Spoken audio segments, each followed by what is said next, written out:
Let's make it a good day. Coming up today, Chris Harrison is speaking out for the first time since stepping back from The Bachelor.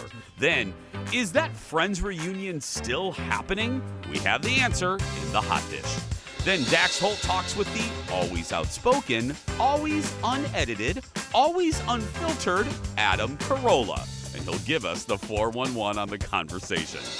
And did you know that you could train to be a Viking? No, not those Vikings. Producer Ted is going to Viking school. Here we go. Let's make it a good day. We do it our own way. Let's make it a good day. Oh, no matter what they say. Oh, yeah. Good morning, everybody, and welcome to the Jason Show. Hello to St. Paul, Minneapolis, Rochester, Duluth, and everywhere in between. I'm Jace. Hi. Please welcome my sidekick sister from another mister, the always lovely, the always talented Kendall Mark, everybody. Good morning. Hello, good morning. Happy, what day is it? It's Thursday today, right? I almost said hump day, and then I remembered that's not Thursday, that's Wednesday. That's good news. We Yes, we've one day more. moved. We've progressed. One day more. Another day, another destiny. I know, I'm being asked to not sing. I wouldn't sing either. I want good ratings. Okay. Hey, we're going to start off on as I flick things here, we're going to start off on a somber note, and I promise the party will kick up a little bit later. But I got word yesterday that a longtime friend of mine passed away suddenly, tragically, at the age of 45 from a massive heart attack. And it's brought up a lot of emotions over the last 10 hours for me. I will start with the fact that, my goodness, I'm thinking of his family right now and his dear friends to be taken so quickly like that. I'm thinking about mortality. I'm thinking about the fact that he was my age, and I'm thinking about of how precious life is. And I know a lot of you youngins watching, you hear people around my age say, hey, life is short, but my goodness, this has been a reminder. I posted that on Instagram this morning of how short life is. And if you have things to say to people, you say it. Spend time in your life with people that matter, with people that care, and dispense with the rest. Dispense with BS. It's just really, I was up most of the, just kind of thinking about it. And I also think about, releasing things. This friend of mine and I, we had a falling out over now, just something ridiculous, and that happens in life. It was like 2012. This was 8 years ago. Mm-hmm. We had a falling out, and we used to be, as they say in The Housewives, thick as thieves during a really special period of my life socially. I had a very tight little group, still do, but all of us, we were inseparable. We were like, we moved as a unit. If you saw one of us, there's Haley, and we moved as a unit, and he was part of that special time in my life. I saw him all the time, and we were close. We had a silly falling out. Luckily, we made up several years ago. And the reason I'm even bringing it up here on the show is twofold. Number one, as goofy as this is, I really do try to use this as a forum sometimes for when I learn something that I think might be helpful to you. I pass it on. This is one of those times. And I also bring it up because, sadly, ironically, I just mentioned him in a funny story that I will end this with. He was the gentleman that I referred to a couple weeks ago when I was talking about having a party. And we had just made up. We had just kind of reconciled, and I was thrilled to have him back in my life. And I had a Christmas party, and we just made up, and he comes to the Christmas party, and I'm thrilled. I'm like, oh God, we're gonna be back to where we were, da-da-da-da. And he ends up inviting like 5 strangers to join him. So all throughout the night, these randos are walking into my house. And that's when I told the story of, I'm sitting toward the end of the night at my table, and I can see the front door, and this guy walks in, and I literally go, who are you? Like, and what are you doing in my house? And it was a friend. My friend, basically, I was like, what did you do, put out a flyer? Did you go to the Cub and on the community board put, hey, go to Jason's house. He's having a kick butt party. Anyway, my end point is if you're fighting with someone over stupid crap, call them, text them, tweet them, put a bow on it, release it, get rid of it, and if you have something to say to somebody today, say it, because we're not guaranteed tomorrow. As cliche as it is, my goodness, as I sit here today, that phrase takes new relevance and new importance to me. So I love you. Let's get started, everybody. It's time for the hot dish. Let's go.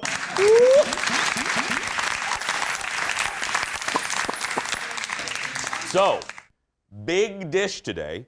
Chris Harrison. This came up like quick. Chris Harrison is speaking out for the first time since defending Bachelor frontrunner Rachel Kirkconnell's past racist behavior. He sat down this morning with Michael Strahan on the GMA to discuss the controversy. We'll look at it and talk about it on the other side. I think the biggest surprise for a lot of people that this season was supposed to be a turning point for the show. We had the first black bachelor in the franchise's history after 2 decades of being on the air. It was a move that had already been criticized as too little, too late by quite a few people, but now it's being overshadowed by this controversy over racism, but not just by a contestant on the show, but also by its own host. And you are the face of the show. So a lot of people, and I'm wondering, why would you defend Rachel Kirkconnell? I am an imperfect man. I made a mistake, and I own that. I believe that mistake doesn't reflect who I am or what I stand for. I am committed to the progress, not just for myself, also for the franchise. My guess? Shortly after defending Rachel, he announced he would step away from the franchise, from The Bachelor, for a period of time. He says he's working with race educators to better understand race issues. He also called on Bachelor Nation to stop harassing Rachel Lindsay, since, and if you don't know who she is, she's the first black bachelorette, and conducted that interview with him. She has since deactivated her Instagram account since that interview due to all the hate messages that she's received. We don't need that. We don't need that nonsense. Michael asked him what we were all wondering, if he'll ever return to The Bachelor. Look. So you are the right person to lead this franchise into the future, you feel? I plan to be back, and I want to be back. This interview is not the finish line. There is much more work to be done, and I am excited to be a part of that change. Chris will not appear on the After the Final Rose special on March 15th, and it's really unclear if he's going to return for The Bachelorette, which will begin shooting shortly after. You know what I'm going to say here, and it's I should just put a disclaimer. I struggle with these types of stories, if I'm being very honest, because I really do try, even with a goofy show like ours, I try to see all sides, but I do have a problem with reconciling my mind. I always ask with people like Chris Harrison, what are we supposed to do with them? You know what I mean? After they've apologized. I really think we should be we want a place, we want a society, we want a place where where forgiveness can happen. You know, I don't know if I want a world where you got to have a place for grace and forgiveness. Now, having said that, I also think you have to show the work. You got to show that you're worthy of forgiveness. I don't know if we're there yet with Chris Harrison. This just happened 47 minutes ago? You know what I mean? Show me the work. The PR apology, okay, because that was seems very, Show me the work, and then, because I do want to come from a place of forgiveness. We just can't, we all make mistakes. We all do. What are we going to do? We make one mistake, we make 2 mistakes, you're done? I don't believe in that. Right. Most people get to make their mistakes in private. Yeah. And then no one else knows about it, and then hopefully someone calls them out and they're able to educate themselves and fix it in the future. When you're at that level, you don't make those mistakes in private, and you should arguably know a lot better than to do that, right? And I agree. His apology here, while needed, came off much more articulate and rehearsed than when he was talking to Rachel Lindsay and was really just voicing what he thought. So I hope for him that he does learn and that he gets the space to do it, because in agreement with what you're saying, essentially. Next on the dish, one of Hollywood's favorite couples is teaming up for a new game show. I like this. Kristen Bell and Dax Shepard, love them, have signed on for a new show on NBC. It's an hour-long game show called Family Game Night. The couple will serve as hosts and also competitors. Each episode will see the two adopted into individual families of 4 to compete in a series of games with an undetermined cash prize up for grabs. So we don't know. No word on when the show will debut over there on NBC. I like this concept. It's basically Hollywood Game Night, but mixed with Family Feud. But instead of Jane Lynch hosting, it's those two. I love those two. I think they have great chemistry. I will watch. I will be open to the pilot. I'm not much. Like, Hollywood Game Night's okay if it's on in the background. I don't love it. But I'll watch this just for those two. I really like the idea that they're getting sort of integrated or adopted into these families. So they're not only hosting, but they're going to kind of be combative. And just the funny things that they'll both say to their prospective families, like trying to be a part of the family. I think that will be a lot of humor. And again, to my family, I could never compete on that show because I get so worked up Get ugly. that the censor button, I would cuss a lot. Not proud of that, but it would beep, beep, beep. I get very excited playing Taboo. Yeah, Jason would be like, Mom, get it together, we're losing. You think I wouldn't yell at Dar? If she was like, no, get it together, lady. That's what I would do. That's literally probably a quote that would come out. We have a lot more to come. Go get some more coffee and meet me back here in just a minute. Back in a moment, everyone. More hot dishes coming out of the oven. Next, is that Friends reunion really, really, really ever gonna happen? We have an answer straight from a friend. Then Kathryn Hahn talks about keeping that big O secret from WandaVision. Did she break the rules and tell someone all along? And here's a sentence I never thought I would ever say. Producer Ted trains to be a Viking. I mean, is there anything better than this?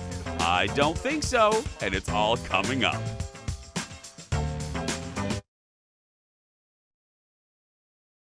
The two things I've done, RuPaul's Drag Race and Great British Bake Off, they're my two favourite shows. I just love them, and I wanted to be part of it. So you decided I want to be, but are you a good baker? Because I would imagine that these people are like top-notch when it comes to baking.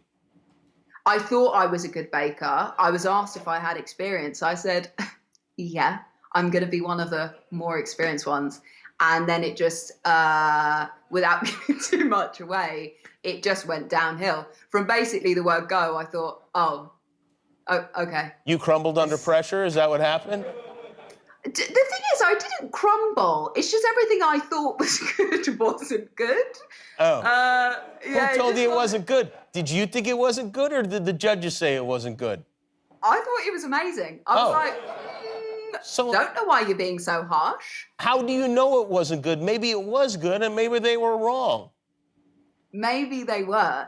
They both, I know they're bakers and chefs for a living, but I was like, maybe I'm somewhere else. Maybe I'm on another plane with my baking.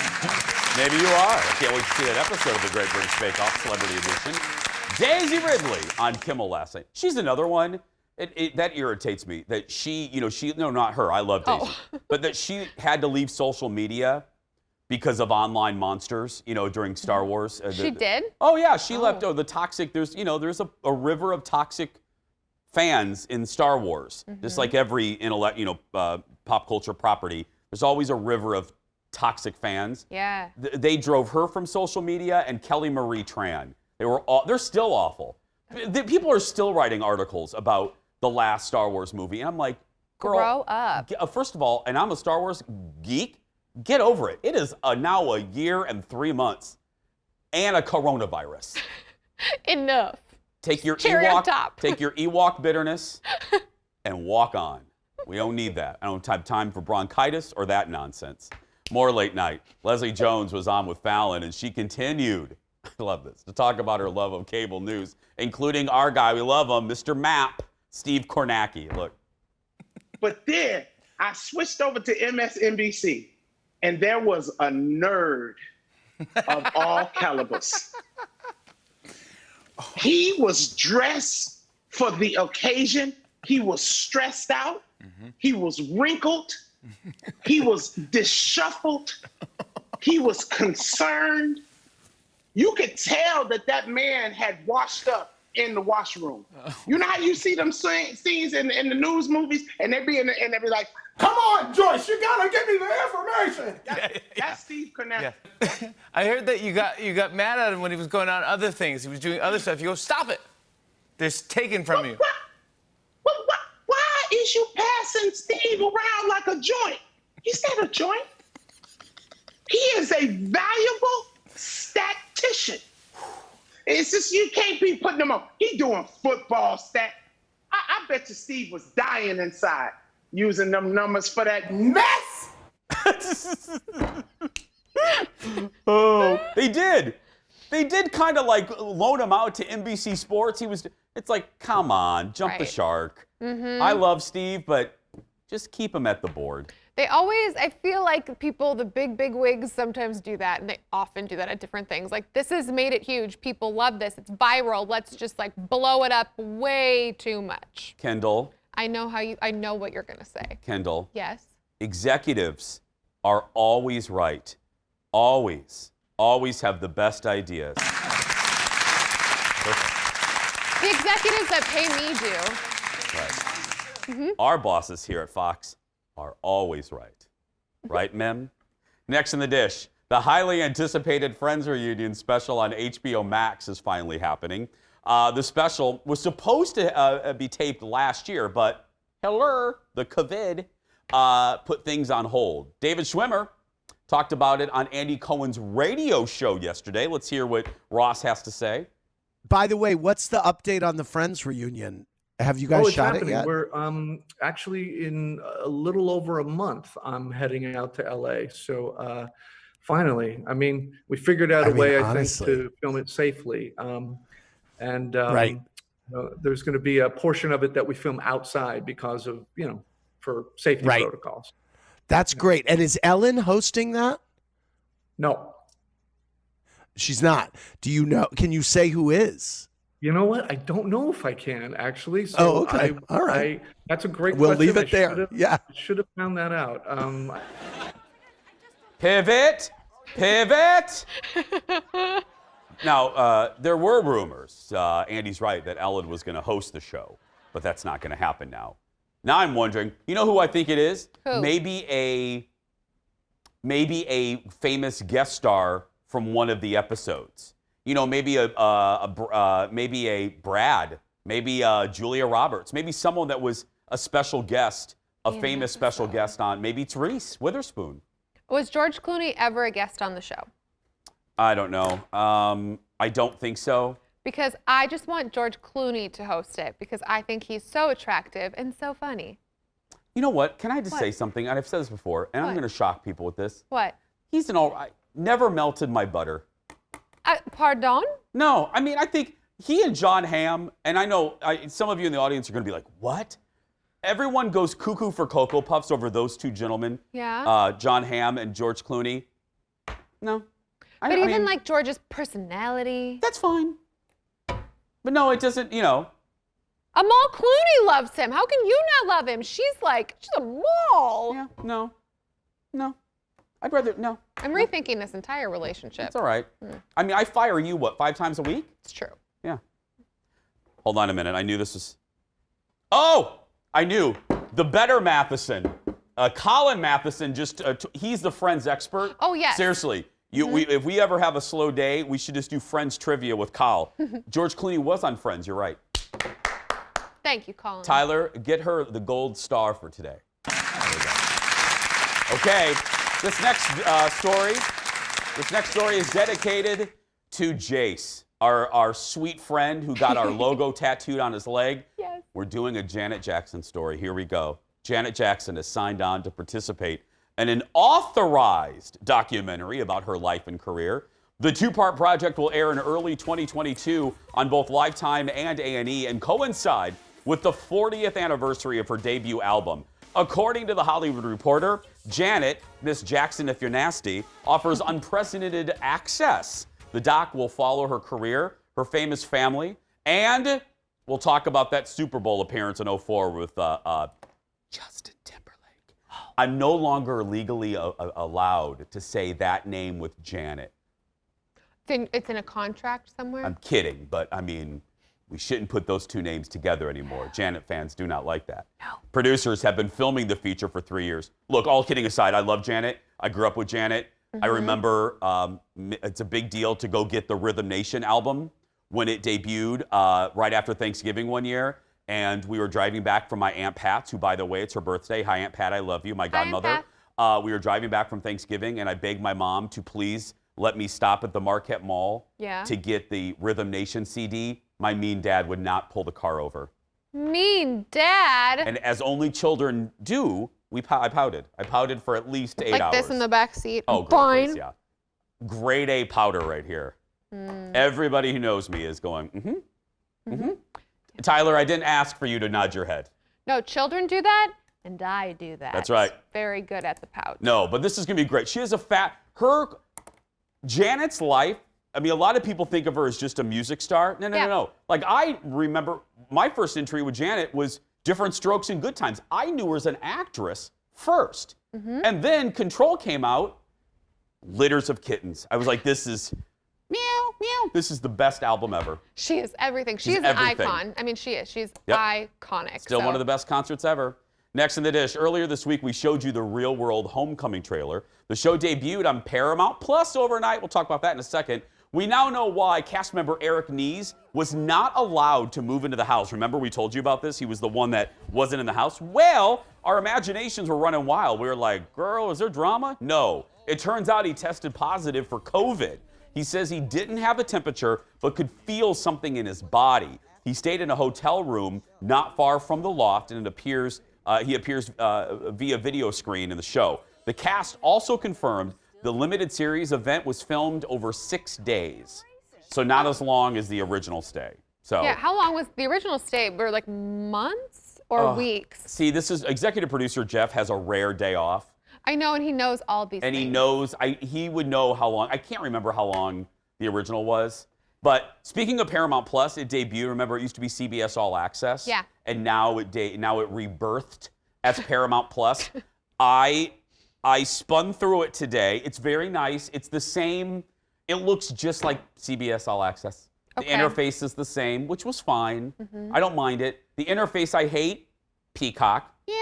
Really? Don't like that interface. Okay, I'm not familiar with either of those interfaces. Is like Disney Plus, Discovery Very similar to, Plus? Thank you for asking. Very similar to Disney Plus. Okay. And Discovery Plus. It's easy. If I want to find a movie, it's right there. It's easy.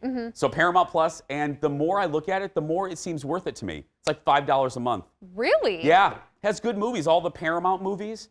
It has RuPaul. It has RuPaul. It has all the CBS shows like Survivor and all that stuff. Yeah, it's looking good. Still ahead, everybody, we are checking in with our good friend Dax Holt. He just interviewed another celeb this week, Adam Carolla. And you know he always has something to say. And later, hold on to your wigs and keys helmets, because look at this video. Producer Ted was looking to add to his skill set, so he learned how to fight like a Viking. I don't need to say anything more, because you're going to watch that when we come back. Back in a moment. Ted as a Viking. I mean, we can't offer anything else.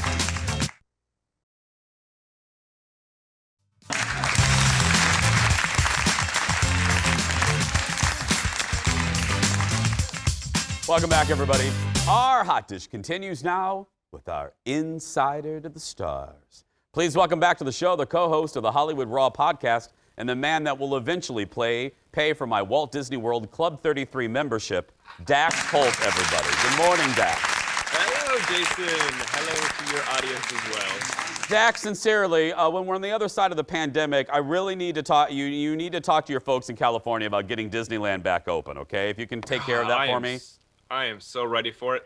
I did hear that they are opening something. I don't remember what it was, but it was like just to come in and walk around or something, which, I mean, I'm there for. Bring it on. Bring it on. Safely. Let me say, safely. So, okay, every week you have a great guest on your podcast. You had Adam Carolla on the show, a very shy gentleman.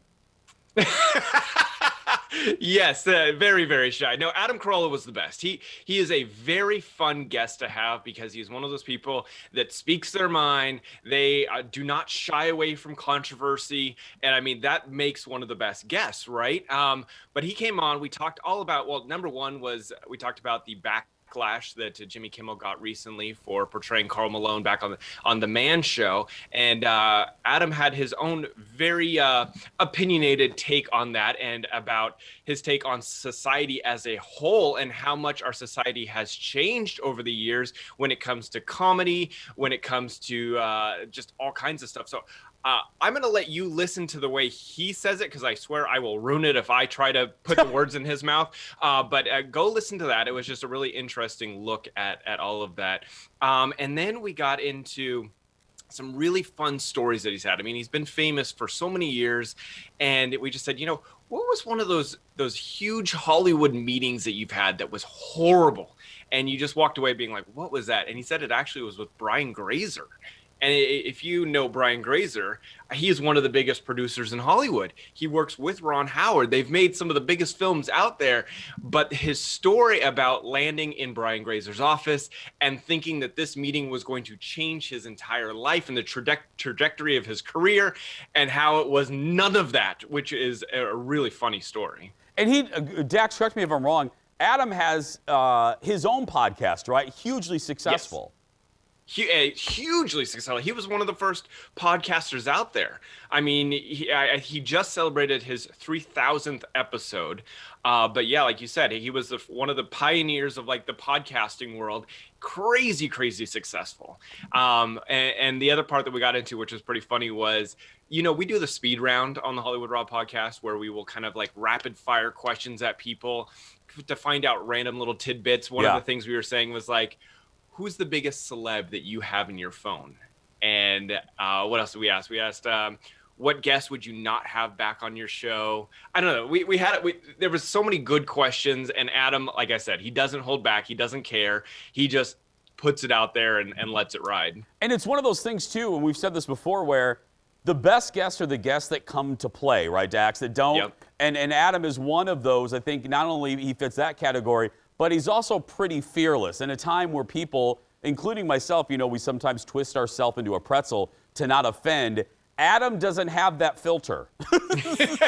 No, and you know what he said? One big thing that he said about Jimmy Kimmel, he's like, Jimmy, there's 150 people that rely on Jimmy Kimmel. So Jimmy is in a different spot than maybe like an Adam Carolla. Adam has his podcast, but Jimmy has 150 people that are working underneath him that are getting, you know, their livelihood depends on Jimmy. So they're at different spots in their life. And maybe Adam may not have, apologized for a skit that he did years ago where Jimmy, needs to apologize for stuff that he's done in his past. So I don't know. The whole conversation was very interesting, I must say. Who do you have coming up? So we got WWE superstar Big E coming on next week. Really fascinating. These wrestlers, they live in a whole different world. Their fan base is wild, just wild. But Big E will be on next week. He was really fun. So I'm excited for people to listen to that. And I have the invoice ready for the Club 33 for the exclusive. So as soon as you get some of that Mark Cuban money, please let me know, and I'll get it shipped right off to you. I feel like that bill's gonna be pretty big. Well, I mean, you were on Shark Tank. This is a Shark Tank size bill. Yes. All right. In reality, how much does it cost to have a membership at Club 33? Other than waiting in line for years to get it, how much is it? I think it's real. I think it's like $150,000. Just wow. Dax, you have that in your insane. Back pocket right now. Come I know. on. I have to sit sideways because it's in one back pocket, so I have to sit like this. Exactly. Dax Hold, everybody. Thank you, my friend. Thanks, Jason. Go support the Hollywood Raw podcast, everybody, and you can get it wherever you find your podcast. Yeah, that was one of the things, Adam talks about Jimmy, and Jimmy having to apologize. To full circle, or to put a button on the conversation Kendall and I had with Chris Harrison, my overall point with all of these, and you'll hear me say this as the months go ahead and we cover these types of reckoning stories, my personal belief is I think in all of these should be handled individually. I don't believe in painting a wide brush over all of these people that mess up. That's my point. I think we should take them case by case because what is often lost in a lot of these conversations is nuance. You know, not everybody is a Matt Lauer, Mervy Pervy. You know, and there are different shades of this. And I think that is what we're in such a rush to go on Twitter and cancelled that we miss the nuance. Right. That hurt my fingers, Kendall. Yeah, that was loud. Sorry. Still ahead. One of the biggest stars in TV talks about being welcomed into the Marvel Universe. And what's it like keeping those secrets? One of my new favorites. Well, I've loved her for a while. We'll talk when we come back. Back in a moment.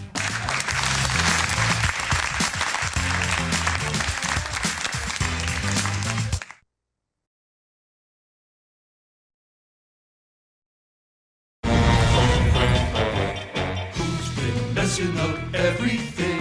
It's been Agatha all along. Who's been pulling every evil string? It's been Agatha all along.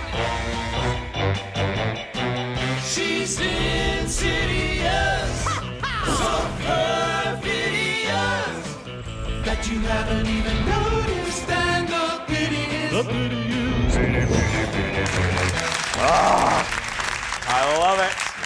That's a clip from the now classic song, Agatha All Along, which aired during WandaVision 2 episodes ago. The song was so popular, it was #1 on iTunes. I proudly helped to get it there. I bought it. We gave you, look, we didn't run a spoiler alert because it's been 2 weeks. I gave everybody, but that was a big reveal on that episode and for the whole Marvel Universe. Well, welcome back to the show. Kathryn Hahn, Agatha herself, stars in the new Disney hit show, a Disney Plus show, WandaVision. She was on Seth Meyers, and they talked well about the whole show, but listen to this, because you know there are a lot of rules when you are in the Marvel Universe, and she may have broken one of them. Look. The pleasure right now is watching it with my kids who kind of knew, you know, a little bit about it. Don't tell Kevin Feige, but I definitely let them in. But they just be able to like watch it with them has been such a sweet Friday night ritual that I'm already nostalgic for it to be over. It's been so sweet. So your kids are... Kevin Feige is the big wig over at Marvel, the big boss, the big kahuna. He's the executive producer, Jeff, of Marvel. Oh, he eats gold sandwiches and Chinese children for lunch. Just like executive producer Jeff. That's right. Kathryn also talked, executive producer Jeff just eats cottage cheese with weird things sometimes. He's quite the cook, usually from the air fryer. Or he just eats cottage cheese and makes producer Ted sick. Kathryn also talked about what it was like to be welcomed into that very secretive universe of Marvel. Look. I walked in, I was led into a conference room, like through various, it felt very like in my mind, you had to use like your thumbprint to get into certain, like it was very, very inner world. And then you opened the door to this conference room and they had like all over the walls, like basically the entire story, the entire series was like laid out. And they had to like walk me through it a couple times because I was a little bit of a newbie to this world. They were very patient. But yeah, when I got to hear I was playing like a powerful witch, I was like, yes, I was so excited. I was so thrilled. Yeah, because if you're not, if you're not a big fan like me, if you're not a nerd, just think of it this way. You are hired to be a part of one of the biggest things in pop culture. And you walk into this meeting with this boardroom and you are finding out that you are the straw that stirs the drink.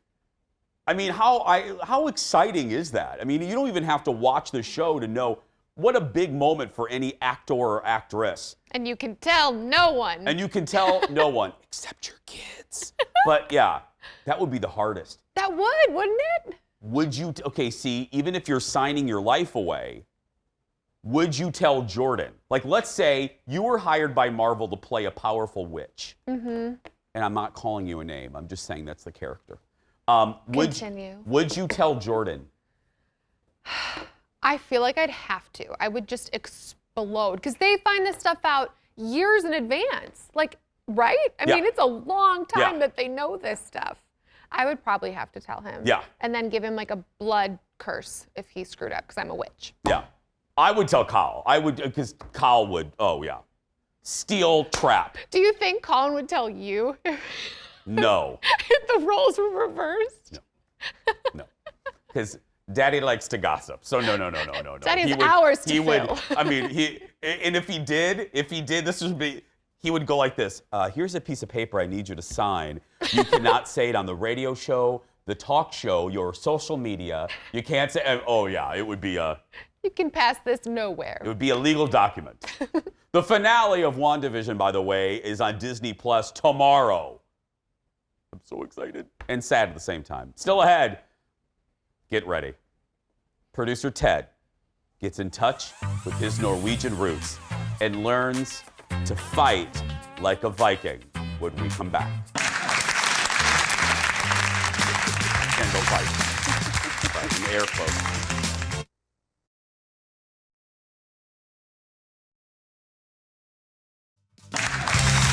Welcome back to the show. Having some fun today. Well, with the year we had in 2020, we all learned we need to be prepared for anything. And Kendall took that literally. She thought that meant producer Ted needed to learn how to fight like a Viking, just in case. Yeah. So she sent him to Asfolk Viking Martial Arts in Egan. And that means, ladies and gentlemen, it's time once again for 84% of America loves Ted. Wait, what were you asking him?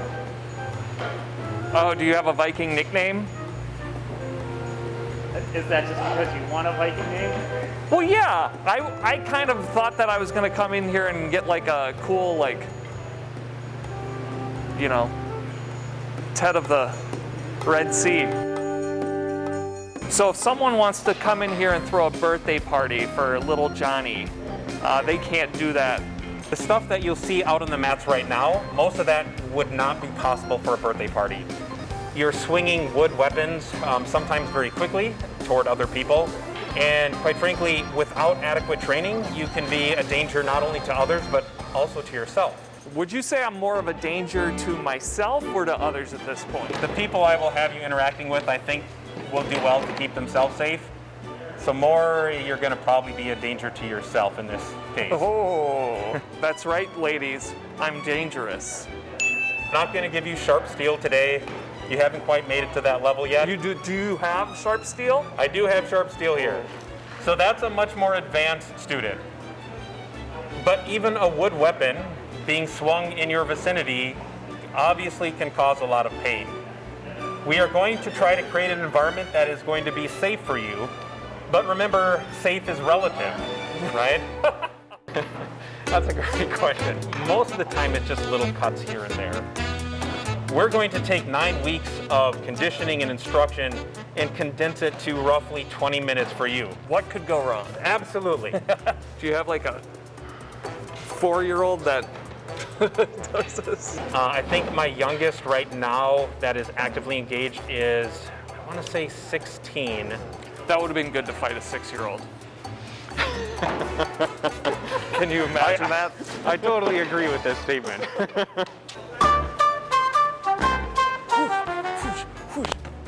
Where I take a sharp sword and I cut paper with it just to make sure people know that it's sharp. And then I start slamming it onto my arm and my hand. And it seems preposterous to somebody who's not familiar with bladed weapons, but the skin, it's really difficult to cut with pressure. You actually need a slicing motion to cut into human flesh. Oh, the more you know. So for this stance, you're going to have your feet spread apart. You're going to what's called a hinge. The idea is you're going to stick the butt out. Time to hinge. Oh, yeah.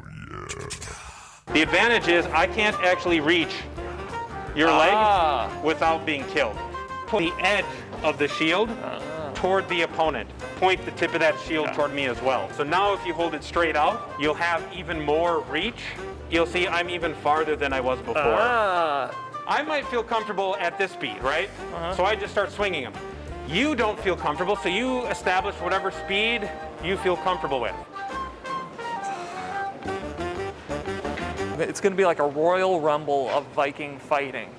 One after another, these guys are going to come out, try to fight me, challenge me.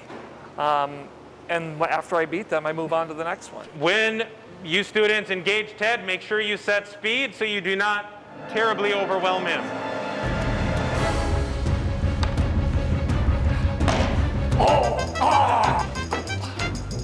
Dead. Hinge! Oh, God, where'd he go? Oh! We're up to number 4 right now. I think I've been stabbed in the back twice, and I've lost my left arm. Ooh. Oh, man. Oh! Oh, God! Oh! My leg! See, the problem was that I was taking them on one at a time. If I took them all on at once, I think I could beat them. Come on, Vikings!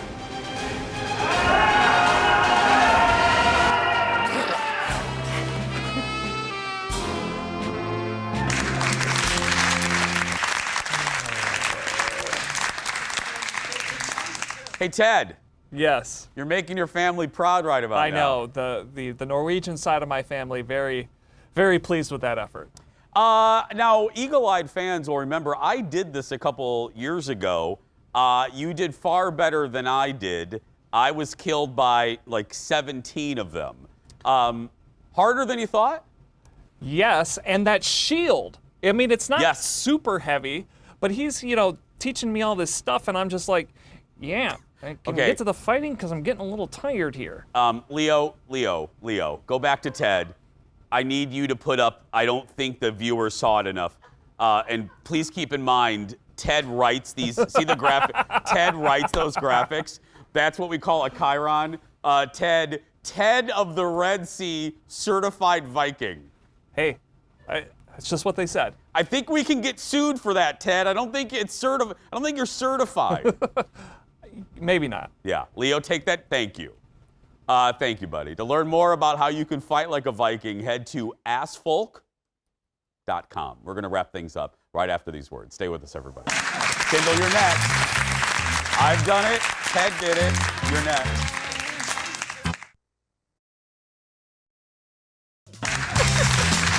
Welcome back to the show, everybody.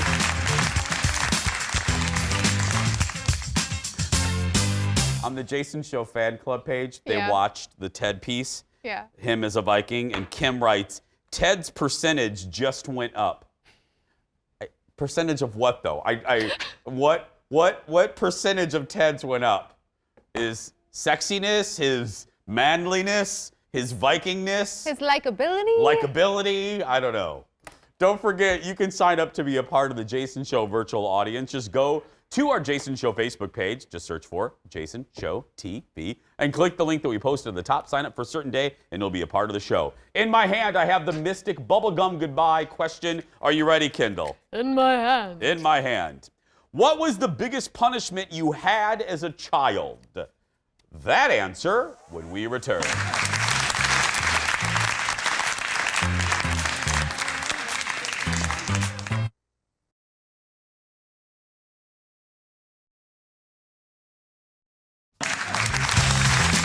Wrapping things up, my dear friends. Time for the Bubblegum Goodbye mystery question. The question in this bubblegum container, what's the worst punishment you received as a child? Ladies first.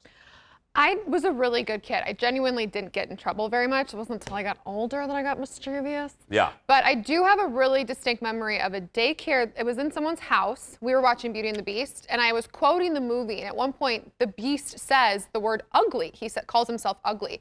And I said it, and one of the kids ran out of the room screaming that I'd used a swear word. And so that lady came in, and she spanked me upside, downside, all the sides.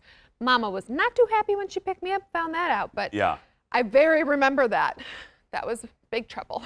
Well, I, too, was a good kid. Yeah. Dar grounded me. My mother grounded me when I had a party in freshman year of high school without her knowing. Mm-hmm. And the punishment fit the crime. And she knew you tailored the punishment to the child. That was a Friday night. The next Friday night was the season finale of Dallas.